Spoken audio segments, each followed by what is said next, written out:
Well, hi again, everybody. Welcome to another episode of 100 Yards of Football. This is the show. Guess what? We're going to talk about football. And at the NCAA level, we are talking about championship weekend. All of your conference championships are going to take place this Friday or Saturday. We're going to go over all of those, and we're going to talk in discussion and have a little bit of a back and forth about some of the more important ones for obvious reasons. There are some that are going to be nationally televised and the big games that everyone across the country will have playoff implications. But joining me to discuss it all is Vincent Turner, the founder, the originator of 100 Yards of Football. Vincent, we've waited all season long. What is it? Week 15 now is finally championship week. We're going to find out who the conference championships are. And in some cases, it's critically important because they will automatically be given a bid. And in some cases, it won't matter at all. Even if they lose some of the teams, they'll still be a part because the record is so strong. But for the smaller conferences, the Sun Belt, the MAC, for Conference USA, obviously there are important implications for recruiting, for status, for the bling that you get in being a conference champion, and just the fact that the players and the coaches can say, we won it all when we needed to. There's congratulations in order to all, but Vincent, we'll start. There are going to be some games on Friday and Saturday. We'll talk about each and every one of them. What does the championship weekend mean for you? Well, to me personally, it means a long, hard season of hard work. All the young men putting in the work, and only one thing: the common goal. We have met our goal and getting to the championship game, and you finna get rewarded. And hopefully, it's gonna bring a little more NIL money, and hopefully, it's gonna bring you a little more exposure, and also it's gonna make your head coaches at these several schools very happy. And all I can say is I want to congratulate each team that we're going to go down the list of them playing in their championship games. Back to you, Mr. Harper LeBel.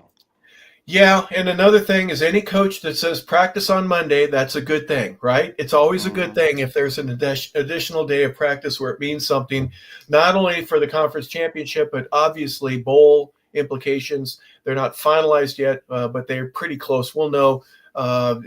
Years ago, there were 32 bowl games. There were so many that there was a couple of years where they were looking for extra teams. They just needed some, but it starts on Friday and that begins with a Sun Belt championship. The Troy Trojans, who are 8-4, on a very interesting Western schedule that they go against James Madison, who is 11-1. James Madison, in my opinion, has done a magnificent job of just in the last 4 or 5 years going from FCS to FBS and excelling at where they are. They're investing in the right place and they're playing for the championship. This game begins at 7 o'clock. It'll be on ESPN. Again, a Friday evening game. First and foremost, I'm familiar with the Sun Belt, so I don't need to say everything. I'm just asking between Troy, Alabama, when you've got just down the road, down 20, you'll be in Tuscaloosa. You've got Auburn. You've got Southern Alabama. You've got Tuskegee. You've got all kinds of different schools that are part of that organization. For them to be playing for it against the Southern Miss team that they beat last week and leapfrogging past them, going against the James Madison Duke Club that has just shown for years they're very good at what they do, and they keep improving all the time. I want to say, first of all, congratulations to the Troy Trojans for making it to the championship game. Very, very good football team. What they ended up 8-4 this year. And Yeah. I didn't know this. They star wide receiver is Ra Thomas. What was he at last year? At the University of Georgia. Remember, he got suspended. I believe had to leave school. Had an outstanding season for Troy.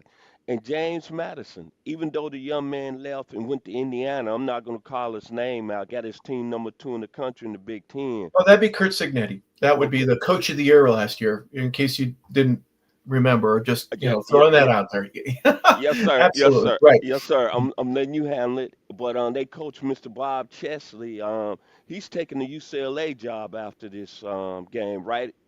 I'm recollecting. Am I correct? Yeah, Okay. yeah. So you know they're gonna want to win that and send him off as I want to say with a good present when he take it out there to your part of the woods, Hollywood and L.A. They got an outstanding quarterback. What's his name? Is Alfonso Barnett that you seen play up close and personal. Yeah, yeah. Outstanding I can football play. player. Yep. So you got two teams, like I said before, Troy. They keep it going. You got James Madison, a very talented football team, and obviously I guess the most thing we're gonna look at is after James Madison, I'm picking to win the football game is who's gonna be the next coach at that great school that's already got some great history going. Yeah. When I was there probably 7 or 8 years ago for the first time when Georgia State played there, I was so impressed. They had just finished refurbishing their stadium and they probably put $30 million into it. It seats about 25,000. It's very comfortable. Um, it's noisy for being a smaller stadium. They built it upright in certain areas. Appalachian State has done something similar with that. Um, you're not going to get a whole lot more than 25,000. If you do, it's because they're playing Virginia Tech at home, or they're playing UVA or some other school that's close by that can bring a bunch of their home fans in. But I think they've dialed it up at the right level. They've invested in their kids in a way that it's a tremendous education. Nobody can deny that. There's not a bubblegum wrapper anywhere. It's a clean campus. It's unbelievable. Hmm. The only problem that I saw is the dispersion. There's a huge highway, a 6-lane highway in each direction that separates one portion of the property from another, where the actual school is and where the athletic fields to play soccer or intramural sports or a couple of the buildings and a few of the dorms are away. You got to go under the bridge or over it to be able to get to the other part of campus. But everything else that they've done it's exemplary. It's first class all the way. And congratulations to both Troy and to James Madison. Again, that game begins at 7. The second game that we're going to look at, Conference USA champion here locally, Vincent, for you and I, Kennesaw State at 9-3 will represent their half, and Jacksonville State at 8-4. This game also at 7:00. This will be on the CBS Sports Network, so not the same coverage, but congratulations to both of those schools. Kennesaw, again, they'll be on the road, even though they have a better record. There's a tiebreaker that they ended up losing from a conference perspective. I'm gonna start with Jacksonville State, which is down in Jacksonville, Alabama, which is approximately about an hour from my house. Charles Kelly has done an outstanding job. Former assistant at Florida State, former assistant out there at Colorado, former assistant at Alabama. I didn't think he'd go down there and replace Rich Rodriguez and go 8-4. They got an excellent tailback. A lot of people haven't heard of a Cam Cook. Remember that name. He's one of the best unknown football players in the country at the running back position. Then, of course, Kennesaw State. Are we shocked based on the fact that a couple of years ago they just won one game, they had to fire the young man, Mr. Brian Bohanna, who built that program. But what about the head coach? Don't get mad this evening. He's out of the 901, the Oh, Whitehaven High boy. School. Jerry Mack, baby. And look what he's done with Kennesaw State. And he also is on some of these coaching open jobs right now. They got an outstanding quarterback in Amari Olden, and all I can say is this: Kennesaw State 9-3, Jacksonville State 8-4. Very excellent football game with two coaches that we didn't even know about before the season started. Oh, But no now we kidding. do. Yeah. Yeah, we do. Yeah, absolutely. Both teams are 4 out of their last 5. The difference between the two is kind of interesting. Kennesaw and Jacksonville State played about 3 weeks ago. Jacksonville State ends up winning that one 35-26. It was a road game for Kennesaw, but they've played Liberty. They beat them in double overtime. Missouri State, they beat New Mexico State, and then UTEP. Kennesaw has, in Western Kentucky, Florida International, UTEP, and Middle Tennessee were all victims for the Hmm. Gamecocks for Jacksonville State. But again, 7:00 is the kick for this one. Obviously, all the chips are on the table for that one. Should be a great game. At 8:00 on ABC, this will be at Tulane, so down in New Orleans. The American Athletic Conference will feature the Mean Green from North Texas State. And they're not North Texas State anymore. They're North Texas Mean Green. And they're going against the Green Wave. And 10-2 against 11-1. North Texas 11-1. You know a little bit about them, obviously, from being in the same conference with Navy, with, let's see, who else? There's some other teams that are really viable in that conference. Charlotte, UAB, Rice, South Florida Bulls, Army. Watch your UT words. Watch your South, words. what? Watch your Just words. Temple. I forgot Temple and Florida Watch your Atlantic. words. Is there another school maybe in the 901 that might be around for that championship? Do you know? Watch your words. Watch your I'm just words. You saying. already know you've been calling them kitty cats for all season. I haven't called University them of kitty cats Memphis. since you got mad that I called kitty cats. Mean Green 11-1. They're 5 out of 5 in the last 5. So is I'm sorry. Tulane has won 4 of the last 5. They ended up losing at UT San Antonio 48-26. But again, congratulations to both teams. These are throwing teams, so watch the ball in the air. Mass Maker there for North Texas has over 3,800 throwing yards right now. He's really leading the country in so many different categories. 29 touchdowns, 4 interceptions. He's only a freshman, so maybe we'll talk about him. Drew Mestemeyer, keep your eye out for him. Be a fun guy to watch. He wears number 17, and that's all I have on this one. I mean, I haven't spent a whole lot of time, but ABC is going to be covering it. And again, it's an 8:00 kick. Both coaches already accepted jobs at other places. It's going to be very interesting to see what teams are very motivated, especially Tulane. People are saying if Tulane win this game, they're going to get the 12th seed in the college football playoffs. So a very interesting football game between two very good teams that have been very consistent throughout the year. Back Tulane's to you, ranked number Hop. 20 right now. That for them to win this and kind of leapfrog over a few folks, that's an interesting stretch. I sometimes take the view of yes, let the guys, the underdogs, give them a chance. I'm also under the impression from a couple of years ago, Vincent, when TCU played Georgia in the championship, and there were folks saying TCU didn't belong, and guess what? They didn't. They got wiped out. It was the game Hmm. was over at the end of the first quarter. By halftime, there were people that were literally leaving, and I know networks don't want that. They want close games. They want exciting games. They don't want blowouts. So how you judge that is it's a personal message for everybody. I see both sides of the coin, but I haven't made a final decision yet, and I'm not going to, at least not for right now. Let's look at the Mountain West Conference. UNLV, the Runnin' Rebs. Everyone knows how good they are in basketball. Yeah, they have been fantastic in basketball over the years. National champions. They put everybody in the pros. 10-2 this year. What? Jerry Tarkanian, man, where's my towel? I gotta have a towel here to bite. I'm gonna bite the towel and talk about the Runnin' Rebs. And remember, they had the trash cans at the 6 points of the court, each of the 4 corners, and then one trash can in each of the halftime. When they run, you do your drills. You got your gassers, you got your line drills, your suicides, whatever you want to call them. You're going to throw up. You just are. Doesn't matter. You're going to run until you can't run anymore. Boise State, the Broncos are 8-4, going against 10-2. This game will be in Boise. Your thoughts here on this one, Vincent? It really amazes me sometimes the things you do, how you get people to be hitting us on Facebook and YouTube, and they get very upset at you. Look at you now, you looking like you ain't did nothing wrong. I'm talking to you, Harper. I don't know why you would throw shots at UNLV. They've had an outstanding season, but I know why, because I know you. You don't like Dan Mullen, see. And Dan Mullen had an outstanding season, has he not? Has he surprised us? Yes, absolutely. Okay, I'm gonna leave it with this. Boise State was a team at the beginning. Everybody was saying was a consensus to get to the college football playoffs and run the table. They struggled out of the box, but they kind of regrouped themselves in conference play, and they got there. Maddox Madison, their quarterback, has played real well over the last few weeks, and that's why they're in the championship game. But you know what? I'm going with ULV because Dan Mullen is coaching for another job. And I don't know what job he's coaching for, but don't be surprised he'll be back at a major program. He's done a hell of a job out there in Las Vegas.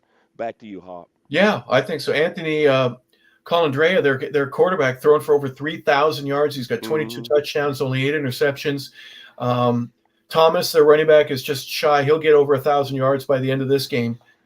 He's got 12 touchdowns as well. They can score. That's pretty as simple as that. They can score like the Runnin' Rebs in basketball. I was just giving a compliment because that's what I know the UNLV for, except for the fact that I played against Randall Cunningham when I was in college, and he kicked one punt, and he wasn't the full-time punter, but on an emergency, and it went about 87 yards, if I'm not mistaken. He Oh, went about his own wow. 3-yard line, and it ends up on our 5, so whatever the yardage is for that.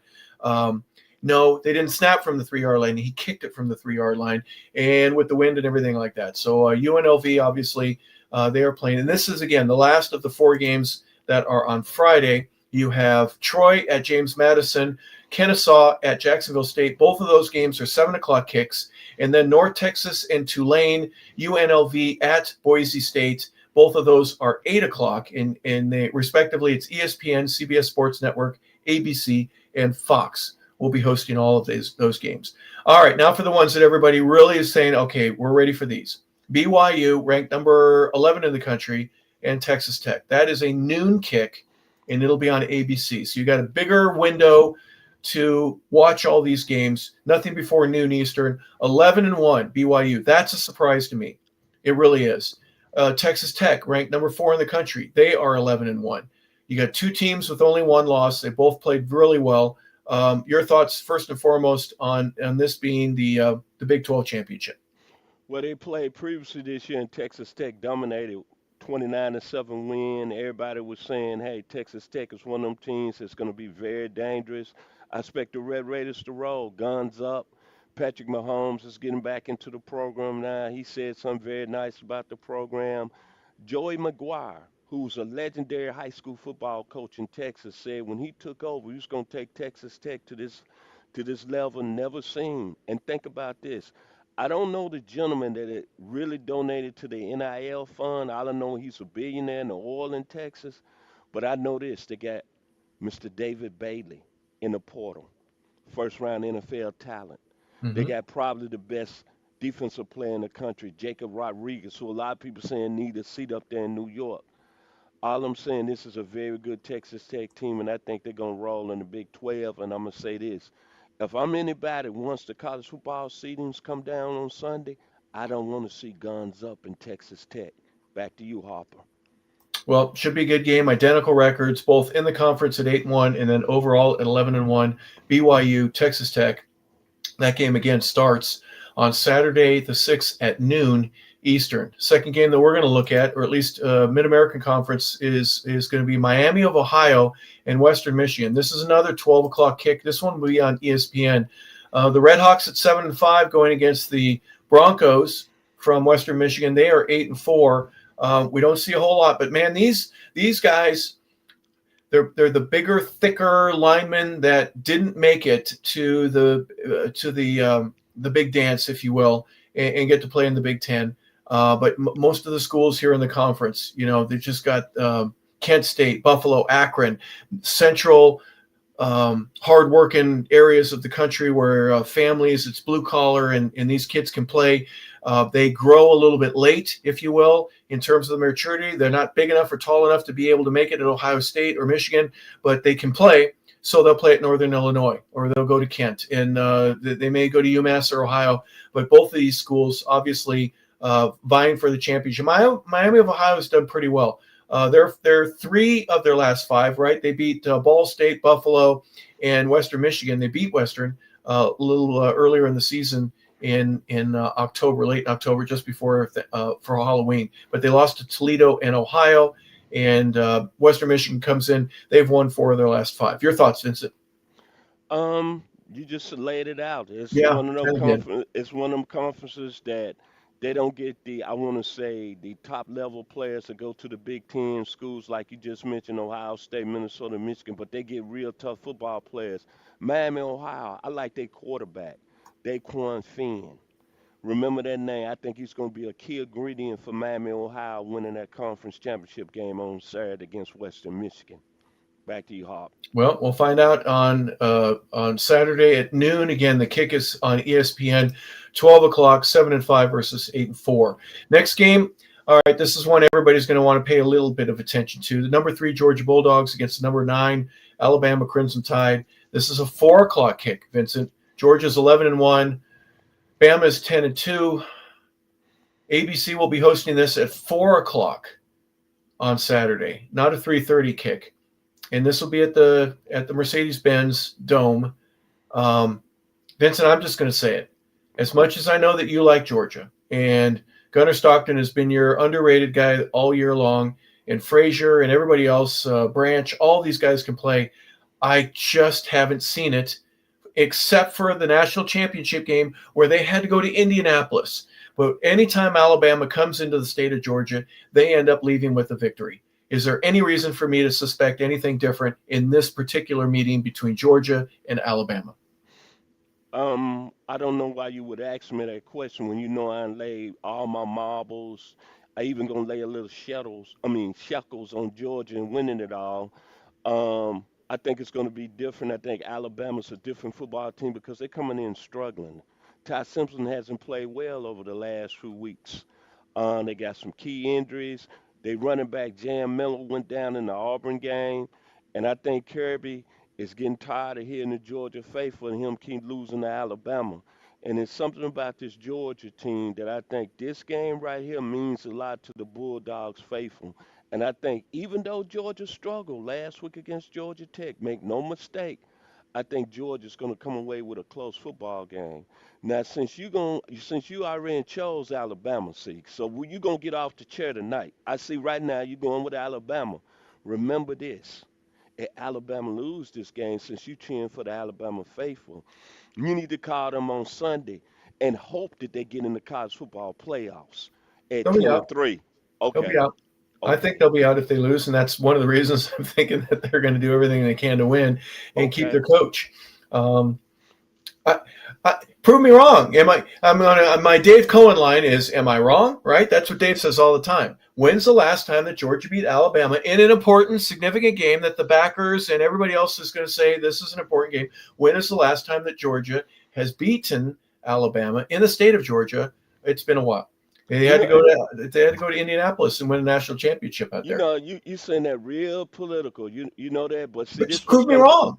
But Prove this me what wrong. It's been such a while, and I don't know if there is something in between the ears of the Georgia players that I hope there isn't. I'm living in Georgia. I'd love for UGA to win. I don't know. I'm just saying, prove me wrong. If it were a rivalry, it'd be 1-1, and we win and you win. You win 2, then we win 1, and then we win 3 and you win 1. But it's been so lopsided, especially here in the state of Georgia. Alabama has owned this state, and they recruit well here because of that. They go, hey, your team can't beat us if you want to go to Georgia. You just can't. you on fire tonight, Harper LeBel. What you don't understand is a lot of Georgia fans gonna keep receipts. Please, if you're watching the show tonight, you Georgia faithful. I'm going with the dogs. Even though I'm from Tennessee. I like the Vols, but I pick y'all to win it all this year. You So did. Harper, to make a long story short, you saying a lot. You got a lot of big coconuts tonight, baby. You saying a lot, but I understand you had a great day. But you got to remember, it's a lot of Georgia fans watches this podcast, and they gonna keep receipts. Back to you, Mr. And LaBelle. the receipt would be, and if the Bulldogs win, I just said I'd love for them to win. I'm also saying that any Georgia fan that's out there, if you look me square in the eye and say Alabama has not dominated the University of Georgia over the last 4, 5, 6, 7 years, then we're going to have an issue because they have. Bama has. I want Georgia to win. They need to prove it. And proving it would be getting a win or scoring one more point than what Alabama does on Saturday. I'd love to see it. I don't know. I Yes, hope they sir. do it. But if they don't, then, don't be surprised. That's all I'm saying. All right. Yes, sir. Yes, sir. What do we got next? We got another game? Of course we do. We got the Big Ten Championship. Number 1 team in the country versus the number 2 team in the country. Someone's going to win this ball game. It's between Indiana and Ohio State. I think Ohio State, and you said all year, especially when we're talking about recruits and prospects and guys that are going to be going to the next level, Ohio State is full of them. They're loaded with talent from left and right. Kurt Cignetti has not got the same amount of talent, but I think he's getting the most out of the talent that he has. That's indisputable. They're both 12-0. Goodness gracious, what a fight on the line here. I think the biggest difference is going to be this game is going to be in Columbus, and they're going to be playing at the Horseshoe versus them going to Bloomington and playing in Indiana's home stadium. That, to me, will be one of the key factors in this ball game. Harper, not correct you, but you know they played a Big 12 championship game in Indianapolis. You're right. You're right. Yeah. So You're right. You're right. I'm thinking, yeah, in the Lucas Oil Stadium.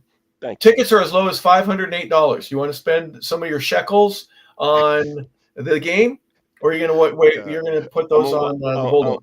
I'm gonna watch it on TV. I'm gonna watch through the holidays. You're Like a I good said, man. I'm riding my money on the Georgia Bulldogs. But this football game, I call it the Heisman Trophy game. Fernando Mendoza, I think it's gonna be the big key of Indiana winning this football game. Julian Sand has played real well for Ohio State. Got over 3,000 yards passing year, 30 touchdowns. Which quarterback has a better game?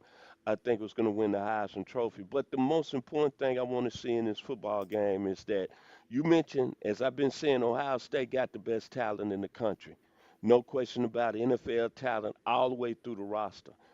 Kurt Sagetti, I want to see. He been talking how good Indiana is. They had a very big win over Oregon this past season on the road. Now I want to see where Indiana is because you playing the best of the best. The team that's been number one all year long. Back to you, Harp. Passing, Ohio State is 26th in the country. Rushing, they're 53rd in the country. Scoring, they're 13th. They average 37 points a game in college. It's so much different than in the pro game. But defensively, points against, they're number one in the country. And I think Indiana knows that. And they're probably staying very, very late in the offices. They're burning the midnight oil to try to figure out ways to be able to get the first down that they need on 3rd and 6. If they're able to figure that out, I think the Hoosiers definitely have a chance because they can score as well. Maybe not at the same level that Ohio State is scoring, but at least in my opinion, because Ohio State's defense is so stinking good, it just amazes me. And every year they play well. They get the monkey off their back against Michigan too. I think that was an important thing, Mm-hmm. even though they won the national championship. Um, that that's kind of like a thorn in their side. Let me give you Indiana's number real quick before we move on. Passing, they're 41st in the country. Rushing, they're ninth. Scoring, they're second. And giving up points, they're second. I did not know that. Mm-hmm. Numbers that you need to consider. Ohio State gives up about 7 points a ball game, 7.5. Indiana gives up 10.9. And with a similar but not identical schedule, this could be a very low scoring game. Am I wrong? I can see that, but they playing on turf. And there's a difference. The game is no elements going to be in the house. And I think really, Harper, Ohio State defense has not really been tested this year with a lot of good teams in the conference. I think the Big Ten, we all know, is in the middle of the pack. It's not as good as, say, the SEC. They haven't been tested week in and week out like a Vanderbilt, like a Alabama, like a Auburn, like a LSU, like a Georgia, that pounding and them very outstanding skilled people. The Ohio State, like I said, defensively, they're going against a quarterback that right now that can really get the ball to his receivers. And Indiana has a very good running back that I think Roman Hemby is going to play a real big role in them on Saturday. I think it's going to be a little more than a low scoring game. I look at it between a 24 to 21 game. I think both points are going to score a little points in that mid range. And Okay. I think that's how the game is going to go. But I wouldn't be surprised, and I don't want to go out on a limb. Ohio State has clearly got more talent, but I wouldn't be surprised if Indiana prove us wrong on Saturday night. Texas scores 7 against Ohio State. Washington 6. Minnesota 3. Illinois was number 17 at the time.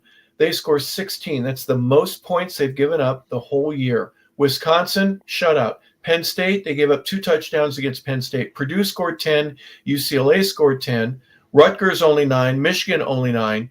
Um, Defense is amazing against some of the better teams in the conference, but not the best, not the elite. I get it. I get it. I'm just I got saying. I got one answer there. Okay, What's that?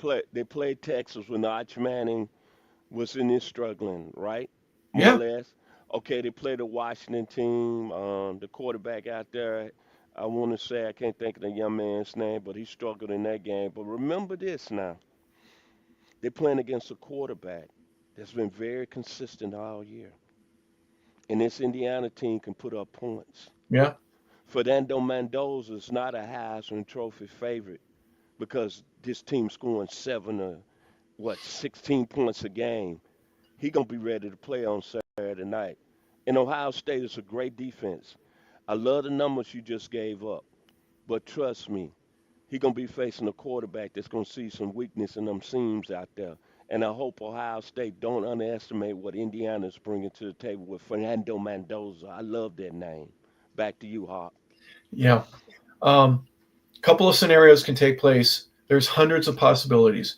But one of the themes that I'm thinking, if Indiana can find those seams and score and keep moving and do everything that they've done all year long and get the first downs, keep the sticks moving, stay within the sticks when you get a third down penalty, right? Don't get 3rd and 9 and then get a 15-yard personal foul for a face mask or a hold. You got a chance. But I also think if Ohio State's defense plays like they should against a number 1, number 2, number 3 team in the country, and they dominate, I wouldn't be surprised if Indiana buckles first, going, it's not working. We have to try something different. The ball ends up getting popped up in the air. It's an interception instead of an incompletion, and it could fall flat on their face very quickly and early. I'm not saying it will. I've seen teams panic when they go against a really good defense. But Indiana's defense is good too. So maybe they get the ball right back. We're going to have to see. But this is must-watch TV. It's 8 o'clock on Fox. So it's been one of those games that it will be a featured game. But it also has another 8 o'clock game on ABC, and that will be the ACC Championship, where 7-5 Duke takes on the Virginia Cavaliers. They are 10-2. This will be at Bank of America Stadium there in Charlotte. Vincent, your thoughts between two teams that would surprise me. If you told me Duke and Virginia would be playing for the ACC Championship at the beginning of this season, I would be very surprised, and I would probably say, I'll take your money, because I don't see that happening. But obviously Clemson, Florida State, Georgia Tech, Cal, all of them, they fell by the weight side, and unfortunately they're not able to play for the championship. These two clubs will. You want to add SMU in that mix too. Yeah, But last year. Yeah, absolutely. The Ponies were there last year. Absolutely. I'm gonna say this: we need to give really honor and kudos to the two head coaches. Number one, Manny Diaz has done a hell of a job at Duke. They're 7-5, Yeah. and I want to really give much love on this show this evening to Tony Elliott, former OC at Clemson. Remember the first 2 years he wasn't winning a lot of games, and they wanted to fire him. But what did he do? He went out and got a major player at the quarterback position in Chandler Morris. Now, think about this story with Chandler Morris, man. He started out at Oklahoma. Things didn't work out there. He was with TCU 2 years ago. Remember when Colorado had the opening game under Dion? He was the starting quarterback at TCU. And since you brought up TCU in the championship game against Georgia a couple of years ago, he was the starting quarterback. He got hurt. Remember? The first game of the year, Max Duggan had to come in. Then the kid, Mr. Morris, left TCU, went to North Texas for 1 year. And then Tony Elliott said, hey, come on over to me here in Charlottesville. And man, the young man has been one of the best quarterbacks. We're not even talking about what, 2,500 yards in the air throwing the football, 14 touchdowns. And I knew Virginia could be a special team after they got that big win over Florida State early in the year, but I didn't think Virginia was going to be this good. Now, this is what everybody looking on the college football landscape. They hoping Duke wins this football game because the teams that's going to be really having some pressure on them to get in the playoffs. Vanderbilt is sitting there with 2 losses, which I think they're deserving. But if Virginia wins this football game, Vanderbilt is not getting in. Hmm. And then, of course, since you're taking Roll Tide over Georgia in the SC championship game, Roll Tide loses. You know, Alabama faithful gonna say, "Well, we got 3 losses and da da da. We beat Georgia." But if Virginia wins, then Alabama's not getting in. This is the last game of the evening that a lot of people gonna be watching, and a lot of people gonna be down in the state of Nashville, Tennessee, is gonna be really hoping that Duke pulls the upset because if Duke wins the game, they're not going to the college football playoffs. But if Virginia does what I Yeah. think they're going to do under Tony Elliott, they're going to win this football game. We're going to see the Cavaliers in the college football playoffs, and they're going to be a tough out. Back to you, Well, Mr. LeBel. you got to have someone from the ACC make it, right? Is Miami a lock at 10-2? They're not even playing for the conference championship. At the beginning of the year, you mentioned SMU. Congratulations, right? The Mustangs, they had a good year. They were 8-4. right? But they're 6-2 in the conference, but they didn't make it to the championship game. They lose the tiebreaker. Miami has been highly ranked the whole season. Last year, they have the number 1 pick in the draft, right? They Pitt, Georgia Tech was, what happened to Georgia Tech? I mean, they were undefeated. They finished 9-3. They lose 3 of their last 4. They struggled. Someone's got to play in the championship game, and it ends up being Duke. And you're right. If Duke wins, they're not going to get in. They'd be 8-5. There's no way. It's not going to happen. So Virginia right now is the hope, and then Miami would be an outside possibility, but there are just too many juggling, spinning plates that need to be settled. But because it's the last game, when that one's over, the settling will commence, and the dust will fall, and the decisions will be made. Vincent, is there anything else that we need to talk about other than the Sun Belt, the Conference USA, the American Athletic Conference, and the Mountain West Conference Championships will be on Friday. We went over the times for all of those. On Saturday, starting at noon, you've got the Big 12, the MAC, the SEC, the Big 10, and the ACC Championships. What a weekend for football. Last weekend of football has been an outstanding season. There's been some surprises, as there always will be. But I think the most important thing, I think everybody wants to get through this championship weekend and see which teams are going to be in the college football playoffs, and then we're going to go from there. It's going to be a great holiday season. And Yeah. hopefully, I want to say congratulations to all the 12 teams that make it, because it's been a long, hard year. And my final words today here on probably our next to final shows here on our college football show, I don't get off the I don't get off the bucket. I'm a man of my word. I'm putting my shackles on the Georgia Bulldogs to win it all. Kirby Smart will win his 3rd national championship this year with Gunnar Stockton as the quarterback. Back to you, Mr. LeBel. And in order for that to happen, they have to beat the Alabama Crimson Tide. And if that happens on Saturday, then we will rejoice with them. Remember, next week there's only one game, and that's Army-Navy. That'll be on Saturday, the 13th. And if you've never seen it, just spend a moment, especially during the big pregame show when the kids are marching, the cadets are both going to the stands, honor your country in one way, shape, or form, and just watch these kids. And they're amazing. So give thanks to that for just the college football traditions. Many are disappearing right before our very eyes. This one will not. But championship weekend, obviously a big one. I hope your team wins, and we hope that we get to talk about them on next week's show, about them being the championships. And we'll also have all of the bowl games, and they will start next week as well.